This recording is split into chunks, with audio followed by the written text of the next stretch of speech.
வணக்கம் தமிழ் சொந்தங்களை நீங்கள் பார்த்து கொண்டிருப்பது கரூர் மாவட்டம் ஐருமலையில் புரட்டாசி மாதம் முதல் நாளை முன்னிட்டு தற்பொழுது பார்த்திங்கன்னா கூட்டம் அலைமோதி கொண்டிருக்கு. கிரிவலத்துக்கு ஐருமலையில் வந்து கிரிவல பாதைகள் தற்பொழுது விளக்கு போட்டு சாமிக்கு விளக்கு போட்டு தங்களுடைய படப்பயணத்தை தொடங்க இருக்கிறார்கள். அத்தனை பேர்கள் சிறியவர் முதல் பெரியவர் வரை தங்களுடைய வேண்டுதலை நிறைவேற்ற வேண்டும் என்று எல்லாம் வல்ல இறைவனை வேண்டி தற்பொழுது நடப்பயணம் சென்று கொண்டிருக்கிறார்கள். பாருங்கள், அத்தனை பேருக்கும் ஒவ்வொருத்தருக்கும் ஒவ்வொரு எண்ணங்கள், ஒவ்வொரு குறைகள், ஒவ்வொரு வேண்டுதல்கள் அத்தனையும் நிறைவேற்றும் என்று தற்பொழுது ஐருமலையில் கூட்டம் அலைமோதி கொண்டிருக்கிறது. மணி 7 மணி தான் ஆகிறது.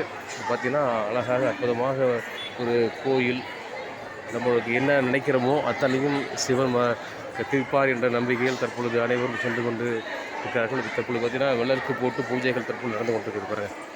அத்தனை வித்துக்கும் அத்தனை எண்ணங்களும் கிடைக்க வேண்டும், வெற்றி பெற வேண்டும், அவர்கள் படித்ததுக்கு அவர்கள் வேலை வாய்ப்புக்கு அத்தனை கிடைக்க வேண்டும் என்று எல்லாம் வல்ல இறைவனை வேண்டுகிறோம். நம்மளும் வேண்டுமாக. நன்றி, வணக்கம்.